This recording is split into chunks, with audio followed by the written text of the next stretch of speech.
All right, today I'm going to talk about how to close new clients in Gmail. And this is going to be super relevant for you if you have an email list of past prospects, leads, customers, clients who are on your database, on your CRM, so you have permission to contact them through broadcast emails, email marketing, rather than sending cold emails to a list you've scraped or anything like that. This wouldn't be relevant for you in that case, but it'll be relevant for you if you're running some kind of coaching, training or education business and you'd like a way to sign clients just using Gmail. I'm going to walk you through exactly how we do that and actually get new clients to reach out to us. We qualify them and we follow up and enroll and take payment all inside the Gmail account, which is super cool, especially if you're someone like me who doesn't want to have to do lots of sales calls or manage setters and closers or put on webinars and live events and all that kind of stuff, and you just want a sort of low stress, low tech, low hassle way to sign clients from your email list just using a Gmail account. My name's Sam Whelan from emailclosers.co, and for the last 4 years I've been using this email closer model that I'm going to walk you through now to sign new clients without sales calls. So I'll just give you a brief background and explanation of how this process works, and then I'm going to give you and walk you through an example in Gmail showing you exactly how we've closed a £5,000 sale just in the inbox. So the model works a little bit like this. We're going to send out broadcast emails. In this example I'm going to show you, we had a list of just about 900 names, so a pretty small list in email marketing standards. We're sending out broadcast emails and then we're asking people to reply back if they're interested in the offer. So we're not asking them to book a call. We're not asking them to click a link. We're literally asking them to reply to the email with a specific word, and I'll show you that in a minute. And then we have a conversation with them again just in the inbox. So we reply back with some qualification questions, and if they meet our qualification criteria, then we're going to send them the full offer right there in the email chain, which is what I did with this conversation here I'm about to show you. You can do it by sending them an offer invitation on some kind of document. That works really well as well. So we use Google Docs, Notion Docs, Evernote Docs, and sometimes even a video, like a Loom video like this one, and it just walks them through the offer and the specific outcome that they can get and the plan and why it's different to anything they've tried before, and the outcome guarantees, the pricing, risk reverse, all that kind of stuff. I'm going to go into the actual offer doc on another video, but for now I'm just going to walk you through the structure of the conversation and how we manage things in Gmail as well. So here's the example Gmail chat / conversation I wanted to share with you. I'm going to blur out some of the personal info because this was a real customer, a real client of mine, so I'm going to blur out some of the personal details other than a few key bits. So the Platinum Coaching was the name of the offer. Portable income was the subject line of the email that we sent out for this one. So again, this lady Charlotte replied back to our broadcast email where we were talking about portable income because the client I was working with at the time, and this was back in 2020, so 4 years or so ago, the client I was working with provided online education for small business owners, teaching them internet marketing, okay, and this was a coaching offer to help them one-on-one. So their model was that they ran live workshops, which were low ticket. I think they were either free to attend or maybe a couple of $100s. And they would put on a one-day workshop and then invite people to then buy their coaching programs, which worked really well. But obviously during COVID, they couldn't run these events. So we implemented this model to follow up and make more coaching sales from their email list without having to run live events. And they didn't have a sales team. So I was effectively the sales team for them, and I was able to just close clients for them just using Gmail. So back to the example. So Charlotte here is replying back to one of her emails, and she's saying, "Hi team, we would be interested to know more about the one-to-one coaching." So she's a business owner, obviously got a team, and yeah, they're looking for coaching to help grow their business. So that's the first email, and then I've come in with a reply. And I'll just read it briefly to you in case you can't see it, and then give you a little bit of context. I'm saying, "Hi Charlotte, great to hear from you. My name's Sam. Woo-wee. We've been busy over here. Name's got his hands full today, so I'm helping him out." So Simon actually was his name, the guru of this company. I won't give any more details than that, but I was sort of handling the sales for him. So I was coming in and being honest, saying, "It's not Simon here, it's Sam, but I can give you all the details." Obviously, if you want to do this for your own business, you can just do this on your own. You don't have to have somebody else do it for you, or you can get somebody else to do it for you if you want to outsource it. And actually, that's quite a good way to do it, because you can learn this system and implement it yourself and then outsource it, and you'll see why it's really easy to do so in a minute, because a lot of the messages are just copy and paste, and we have templates within Gmail for everything. So you can outsource it to a colleague, or maybe you're in a VA who you pay $20 an hour rather than paying out 20% commission potentially to a team of setters and closers. So I am saying here, yeah, Simon's got his hands full today, so I'm helping him out. I know you were probably hoping to see Simon. I hope you won't mind, it's just me. So we're sort of getting ahead of the fact that Simon's not replying to the email himself, because some people might have an objection to that, because obviously the broadcast email we send out is from Simon, even though I'm writing it on his behalf. The email's going out for him. Okay, so now we're getting into the qualification stage. So we're saying, "Can you help me help you?" Simon wants to make sure there's nothing preventing him from getting the results that you want. Would you kindly let me know the answers to the 3 questions below? This is really important, because we want to qualify people and make sure the right people are reaching out, raising their hand, and we are enrolling the right kind of client into the coaching program, specifically who have the problem that we can solve, and they have everything we need for them to get the results. So that could be, do they have the time to do it in terms of doing the work? It's normally going to be several hours per week. When it's a coaching offer, your business may be something different. Maybe they have to attend classes at a certain time, or maybe if it's a business, they have to have a certain amount of team members, or it could be any number of things, location, all that kind of stuff. So we want to check they have the specific attributes that we need for us in order to be able to help them. Yeah, so is the timing right? And we're also hinting about that there's an investment involved, which is actually quite key. We don't want to string people along. We want them to realize that it's not for everybody and there is an investment involved. So we're saying, why is now the right time for you? As well as the lockdown, what's happening in your life or business that makes it important for you to get help with your online business now?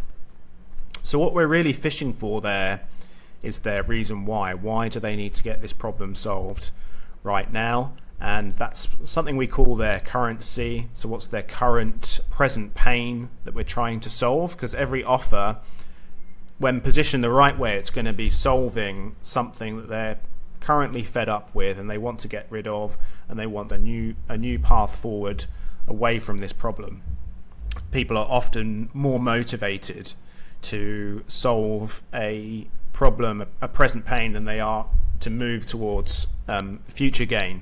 So we want to get that on the table, and then we can use that a little bit in our later replies as well, to remind them gently what it is that they're buying, because nobody wants to buy coaching at the end of the day. Nobody wants to buy Zoom calls or just group calls or going through a course or anything like that. They want to buy a specific solution and a way out of a problem that they already have, that they're fed up with. So that's the first question. Number 2 is, if you were to invest in one-on-one coaching, what outcome would make you happy? So now we're flipping it. Now we're talking about the other side. We're talking about the present pain, and now we want to talk about the future gain. Again, we want them to lay all of this out just so they are in the right space mentally. It makes them sort of kind of sell themselves as well when they write all this out and they think, wow, yeah, I need to get from here to here, and it's creating that gap which the coaching offer is going to help solve. And again, like I mentioned before, number 3, is the timing right? Would you be able to get started now? Because the last thing you want to do is you have this whole conversation with someone, you think they're the perfect client, and then they say, oh, but yeah, I'm not ready to start for 6 months, which is a real pain and a waste of time for everybody. So that was our first reply back to Charlotte after she replied to our initial broadcast email. So remember, the broadcast email is going to the whole list, and then you get them to reply back, and then you can have that one-on-one conversation. Now, Charlotte didn't reply straight away. I think it was, let's have a look here, 1st of July. Again, this is 2020. So it's a couple of days and Charlotte hadn't replied yet, which is, fair enough. People get busy, especially business owners. So then I went back and nudged her and asked her if she could just answer that one question, because that was like the most important question. And then I would follow up and get the others, because I just wanted to get the conversation started again. Sometimes if people see, oh, there's 3 questions, it's too much, whatever. And what you'll find as well, this is a great way to qualify people, because if they only send you one-word answers, you know that they're not really committed and they're not really serious about it. Sometimes you do find there are people who are genuinely busy. But again, when they're busy, you can tell from their answers as well whether they are somebody who's suitable for the offer. But if they're just sending you one-word answers and they're just not serious about it, then you know that maybe you can decide then whether not to send them the offer. You can decide, okay, I need to really dig in, get a little bit more information out of this person, because the last thing you want to do is take on somebody who's not a good fit and not going to do the work, basically, especially if it's a coaching offer like this and it takes a certain level of commitment for them. So that's something we really want to do as well, is qualify for their commitment and whether it's something that they're ready to get started with now. So I followed up with Charlotte. She then came back the next day and did answer all 3 questions, and you can see she answered quite extensively for the first question. I'm not going to read all that out, but you can tell she's talking about her current job. She's talking about commuting for long hours, being trapped at Euston Station. I know how that feels like, because I used to commute to work myself in North London back when I had a corporate job. So she's really opening up here, and I think that's an important point to make, because sometimes when I tell people we do this qualification process over email, they think, oh wow, but people aren't going to open up over an email or maybe a DM chat, where you have to get them on the phone to really dig deep. I'm not disputing that getting people to open up on the phone is probably the best way to do it if you have a skilled salesperson on the phone who knows how to ask those right questions. But sometimes even then you'll get people who won't open up because they're just a little bit uncomfortable in that situation. Whereas we've found using email or even DMs as well, it's somehow a little bit less intrusive, and people will open up and explain exactly what's going on in their life, their business, the problems they're facing, and just spill the beans basically. And as you can see, that's exactly what's happened here. She's talking about her mental well-being and sleepless nights.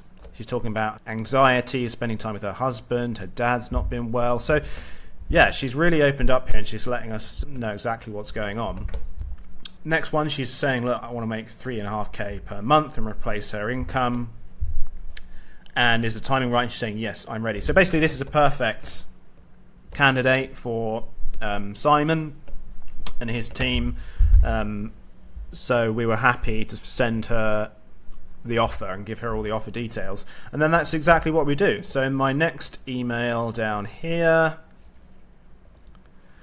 I'm saying, hi Charlotte, Sam here again. Thanks so much for getting back to us. And yeah, we're being genuinely thankful. It's not easy sometimes for people to open up like that. So the first thing I'm doing here is just sort of letting her know that she's been heard. She's really opened up. So I'm going back and I'm confirming that I've listened to her, basically, and saying sorry to hear about her dad.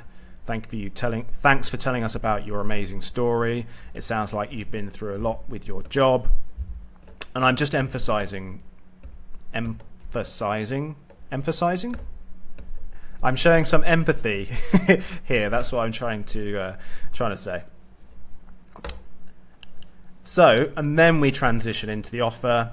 I'm saying it sounds like with your mindset, the progress you made with the diploma, which was another course you already took with this company. So, yeah, that's quite a key issue as well, is that with this email list, these weren't prospects, these were actually all past customers. And that's how we were able to do it, really, because they already had that know, like, and trust factor with the company and with the guru that I was making this offer for. And so we were able just to come in and make an offer because they hadn't really been followed up with in the past after attending one of the live workshops. So then we're coming in, we're following up via email and making the offer. If these people were just prospects and they'd never done business with this company before, it's still possible, but oftentimes you just need more emails going out to build that trust. So I'm saying Simon's giving me all the platinum coaching details for you, and I'm re-emphasizing what the goal would be to hit her 3.5k per month target. And then I'm saying our inbox has been flooded with responses, which is true. We had like over 100 responses for this one offer. And basically I copy and pasted the entire offer. I'm not actually going to go through this. I just want to show you that's the whole offer in the email. I'm going to make another video about that because I could talk for days about how you put together these kind of offers just over in, a text-based offer. For this was £5,000, actually £6,000 with VAT, and then actually close the sale. So yeah, that's a whole topic in itself. But basically, she came back with a bunch of questions, and then finally, she came back and said, "Keen to go ahead." And then we followed up, and there was an invoice, and she paid the 5,000 plus VAT. All right, so that's the basic structure. I just wanted to show you a couple of little tricks as well in Gmail. I go to compose here. And just a little bit about how we manage these replies, basically. Sorry, just had to pause it for a second there and drink some more coffee. So just to give you a little bit of an overview of how we manage the Gmail inbox itself, which is important when you have 100, sometimes 200 people replying to your emails, is that the way you structure this and use the tags in Gmail, so it acts as your own CRM. So there's labels here. I'm out. So if they say no, we label them I'm out. Maybes, like follow up, something miscellaneous like needs a reply. The people who have paid, obviously, that's important. And then we have these T2 and T3. So I won't go exactly into what the T2 and T3 means, other than T2 is basically the qualification message that we send people. And then T3 is the email with the actual offer that we send people. So if they've only been sent the qualifying questions, then they would stay with the T2 label. And then when they've been sent the offer, we then give them the T3 label, which is important because when we open up this inbox each day and we want to follow up with people, which is obviously, again, is a key part of the process, you are going to have to chase people to a certain extent. We want to start with the people who are closest to the whole. So we start with the people who already have the offer. And in fact, even before that, what I do now, I have a label with I'm in. So if they come back to us and say, I'm in, I want to do the program, I want to buy now, whatever, then we send them the payment link. And of course, not everybody pays straight away. So again, you want to follow up with those people first. Often there is like a last minute objection or something like that, and you can go in and handle that. So we start following up with the I'm in people first, and then the T2 tag, the T3 tag, and then the T2 tag. So I hope that makes sense. You can ask me any questions you like, by the way, just comment below. Happy to clarify anything. And if you want to see a full training on this whole email closer model, I'm going to link below to that training. So again, you can see how this all kind of fits together. And if you want to join my email list and find out even more about joining email closers, you can go to emailclosers.co, and you'll also get my daily emails. You'll get some free goodies as well, including some example emails from this campaign that we did about $40,000 from. And yeah, again, all the links below. So before we finish, I wanted to show you, here we go. So in Gmail, we have everything templated out. So you click these little three dots here, go to templates, and you'll see I've got the whole T3 was the offer, and then that copy and paste the whole offer, it's like 1,000 words or something like that, right into the email. Again, you can change and just put that on a Google Doc, which is what I normally do these days. But you can see here I've got the T2s, which is the qualification questions, different versions of the T3 because we had slightly different offers going out, and then all sorts of different follow-up questions. People who are saying I'm out, they've got no, if they don't have the funds or they don't give a reason. Again, there's another different kind of T3. A payment plan if they want to do a payment plan. And yeah, you can basically see there's all sorts of templates we have for whatever questions that they will come back with, basically. So if I click on one of these, let's just do the normal T2, so that's a qualification question, so you'll see it come up straight away. So they reply back to the email, and then all I have to do is go in, click that, and you get the template straight away and send that off. And of course, they don't know it's templates. So I just want to show you that because you can see how efficient and effective this can be. If you have a big email list, say 10,000, 20,000, one of my clients now has an email list of 27,000, and we're using this exact same process. Sometimes we're getting 100 people reply to an email, and we've got 20 or 30 different templated responses within Gmail. And because we've been developing them over a certain period and we tweak them all the time, we come up with standard responses to any kind of questions or objections people may have, and then we save those. You can see how effective it is because it's giving you an asset each time you create that new response, and it's giving you leverage because you can use all of this over and over again, and it becomes faster and faster. And you can't reuse, if you're doing one-on-one sales conversations, there's nothing you can reuse there. Obviously that has its own advantages, but I just want to show you this alternative way in case you're interested in closing clients in Gmail like this. So I'll finish there, and thanks for watching. Go to emailclosers.co if you want to talk to me more about this method and maybe implement it for your business as well. All right, take care. Bye-bye.